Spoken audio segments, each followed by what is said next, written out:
आज का टॉपिक क्या है? बाइनोमियल।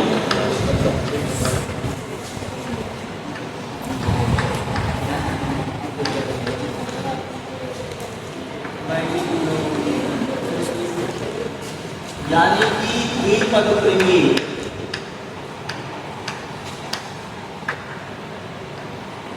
जैसा उसका नाम है वैसे ही उसका काम है। द्विपद, यहां आपको दो पद मिलेंगे, यानी दो टर्म है। ठीक है, आप लोगों ने जैसे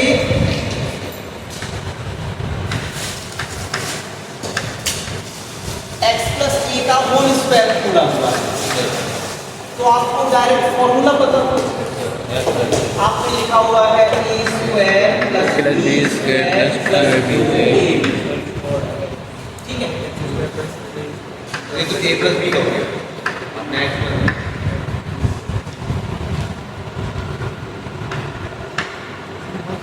ठीक है। नीचे भी अब यहाँ पे भी ऐसे ही लिखो, क्यूब होगा तो कैसे बोलोगे?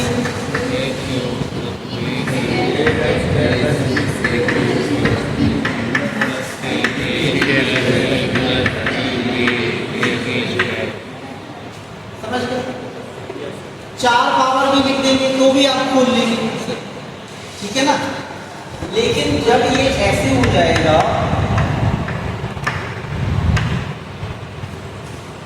तो जब ये पावर बहुत बड़ी हो जाएगी, मान लो ये ऐसे लिखा होगा,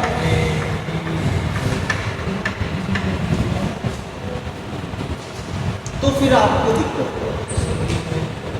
तो जब ऐसे क्वेश्चन आएंगे, इसी के लिए हम द्विपद प्रमेय का, ये जो फॉर्मूला आया ये यही से, इसी थ्योरम से आया, लेकिन छोटा था तो हम लोगों ने याद कर लिया। यहाँ भी है तो ये भी छोटा था तो हमने याद कर लिया। 4 पावर आ जाए तो हम उसे कैलकुलेट कर लेंगे, लेकिन जब ये बहुत बड़ी पावर आ जाएगी तो फिर तो उसके लिए हमें बाइनोमियल से करना होगा, यही होगा। ठीक है, इतना आपको समझ में आ गया। अब बाइनोमियल का ऑफिशियल फॉर्मूला क्या है, हमें उसे ऑफिशियल ही याद करना है। ठीक है, फिर लगाने का तरीका हम आपको दूसरा बताएंगे।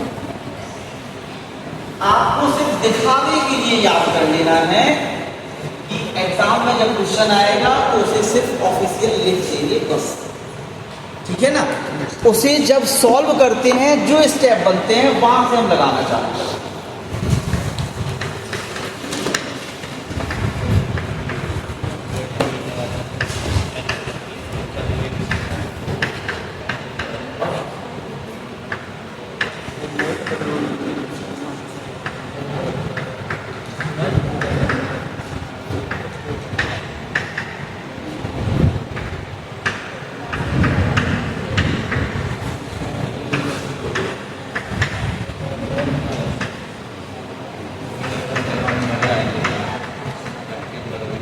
ऐसे ही लास्ट तक चला,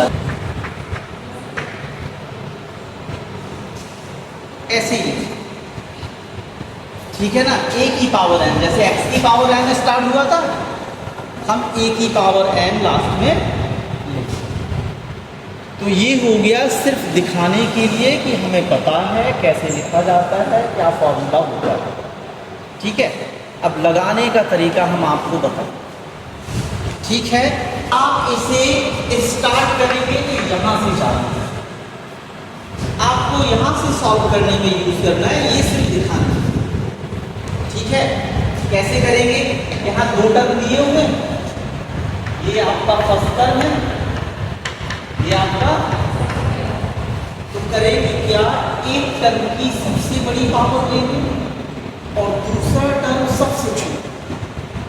तो जो बड़ी पावर वाला होगा वो घटेगा और जो छोटी पावर वाला होगा वो बढ़ेगा। इतना एक बार फिर रिपीट कर रहे हैं, कैसे? 2 टर्म दिए हुए, हम किसी भी टर्म को पहले लिख सकते हैं, पहले वाले को पहले लिखो, ज़्यादा बेहतर। तो होगा क्या, एक टर्म सबसे बड़ी पावर से शुरू होगा, यानी सबसे बड़े रूप में, और दूसरा सबसे छोटे में, फिर बड़ा वाला क्या होगा, घटता जाएगा और छोटा वाला बढ़ता जाएगा। तो जैसे हम शुरू करें x की पावर n से, ये सबसे बड़ी पावर से स्टार्ट किया हमने, इसे हमने क्या किया, सबसे बड़ी पावर से स्टार्ट किया और इसे हमने सबसे छोटी पावर से स्टार्ट किया। अब सबसे छोटी पावर 0 कहलाएगी और यहाँ अपॉन में भी फैक्टोरियल, ये क्या है, फैक्टोरियल। ठीक है, अब क्या होगा देखें, ये जो n ऊपर पावर लगी हुई है ये आगे आ जाएगी और इसकी पावर 1 पावर क्या हो जाएगी, घट जाएगी। तो जो सबसे कम थी वो 1 पावर बढ़ जाएगी, तो 0 थी तो बड़ी बढ़ेगी और नीचे आ जाएगा आपका फैक्टोरियल। ठीक है, अब अगला स्टेप, n ऑलरेडी था, ये भी ऊपर पावर है, ये भी उतर के आ गया है और इस पावर में से 1 और घट जाएगा, तो 1 और घटेगा तो ये 1 घटा तो 2 घटेगी और ये वाली पावर बढ़ेगी, यानी a की पावर 1 है तो कितनी हो जाएगी 2 और अपॉन में भी कितना हो जाएगा।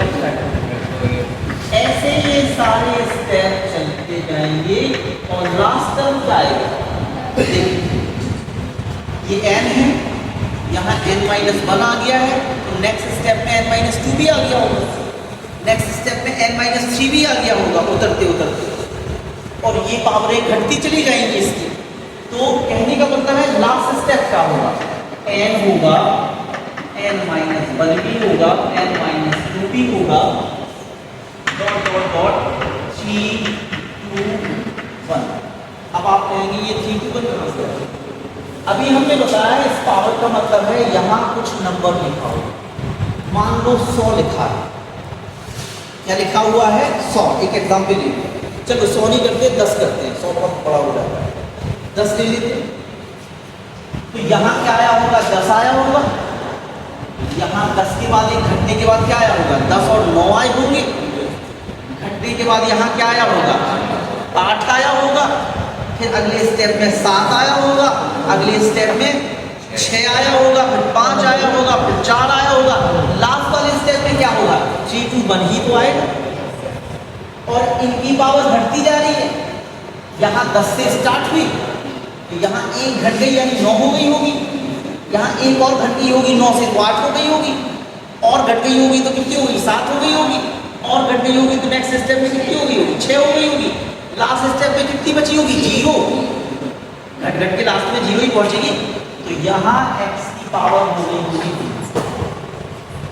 ये a वाली पावर बढ़ रही है, यहाँ 0 थी, यहाँ 1 हो गई, यहाँ 2 हो गई, तो नेक्स्ट स्टेप में 3 हो गई होगी, नेक्स्ट स्टेप में 4 हो गई होगी, फिर अगले स्टेप में 5 हो गई होगी, नेक्स्ट स्टेप में 6 हो गई होगी, जाते जाते लास्ट स्टेप में क्या हो गई होगी, 10 से स्टार्ट हुई थी तो a की पावर भी 10 आ गई होगी, यानी n से स्टार्ट हुई है तो n आ गई। और यहाँ पे अपॉन में देखें, पहले स्टेप में 0 था, फिर 1 हुआ, फिर 2 हुआ, यहाँ पे 2 था तो यहाँ पे भी 2 हुआ, तो अगले में जब यहाँ a के ऊपर n है तो ये फैक्टोरियल भी क्या होगा, इतना समझ में आया कि नहीं आया? चलो अब हम न्यूमेरिकल लिख के बताते हैं। तो आपको ये मान लो x प्लस a की पावर 6 कितनी लिखी है, 6। हमने छोटा इसलिए लिखा है, जल्दी खत्म हो गया, बड़ी पावर लेके लिखो 6। तो x की पावर 6 से स्टार्ट करेंगे, a की पावर 0 से स्टार्ट करेंगे, अपॉन में 0। नेक्स्ट में 6 तो उतर के आ जाएगा, x की पावर घट गई होगी तो 5 हो गई होगी, a की पावर 0 से 1 हो गई होगी, नीचे ये फैक्टोरियल 1 हो गया होगा। नेक्स्ट स्टेप में 6 तो रहेगा, 5 भी आ गया होगा और x की पावर कितनी हो गई होगी, 4, a की पावर कितनी हो गई होगी, 2 अपॉन फैक्टोरियल 2। नेक्स्ट स्टेप में 6 पहले से है, 5 पहले से है, 4 उतर के आ गया होगा, x की पावर 3 हो गई होगी, a की पावर भी 3 हो गई होगी बढ़ के, फैक्टोरियल 3 हो गया होगा। नेक्स्ट स्टेप में 6 पहले से था, 5 पहले से था, 4 पहले से था, 3 भी उतर के आ गया होगा और x की पावर कितनी हो गई होगी, 2 हो गई होगी, a की पावर कितनी हो गई होगी, 4 अपॉन में फैक्टोरियल 4। नेक्स्ट स्टेप में 6 पहले से था, 5 पहले से था, 4 पहले से था, 3 पहले से था, 2 करके आ गया होगा। और x की पावर कितनी हो गई होगी? 1 हो गई होगी। a की पावर कितनी हो गई होगी? 5 हो गई होगी। नीचे भी फैक्टोरियल 5 हो गया होगा। नेक्स्ट स्टेप में क्या हुआ होगा? 6 पहले से था, 5 पहले से था, 4 पहले से था, 3 पहले से था, 2 पहले से था, 1 भी उतर के आ गया होगा। और x की पावर कितनी हो गई होगी? 0 हो गई होगी। 0 हो गई होगी ना x की पावर। और a की पावर कितनी हो गई होगी? 6 हो गई होगी। अपॉन में फैक्टोरियल खत्म कहानी। 6 से शुरू किया था, 6 पे ही एंड पहुंच गए कहानी। तो हमने कहा कि बहुत आसान है, होगा क्या? एक टर्म की बड़ी पावर लेंगे जो कि घटते चली जानी है, और एक टर्म की छोटी पावर लेंगे जो कि बढ़ते चली जानी है।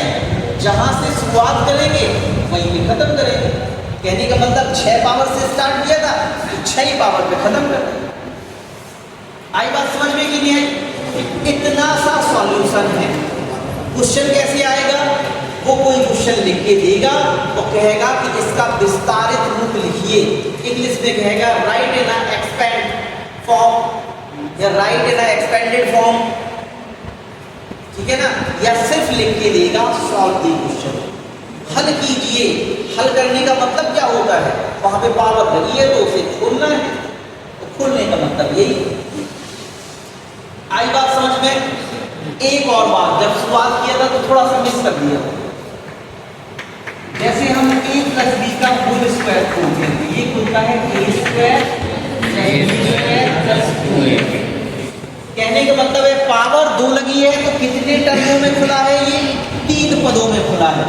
पावर 2 लगी है, अगर इसे खोला तो कितने पद निकले? 1 2 3 निकले। अब देखें, मान लो a प्लस b का होल क्यूब लिखा, तो a cube plus b cube plus 3a square b plus 3ab। जब 3 पावर लगी है तो पद कितने हैं? 4। तो कहने का मतलब हमें पता है कि अगर कोई बाइनोमियल का क्वेश्चन दिया है उस पे जितनी पावर लगी होगी उससे एक ज्यादा पद में खुलेगा। यहाँ 6 पावर लगी, पद कितने हैं? 1 2 3 4 5 6 7। तो यानी हम पहले से ही बता देंगे कि इसमें पद कितने होंगे। तो जितनी पावर लगी होगी उससे एक ज्यादा पद खुलेगा।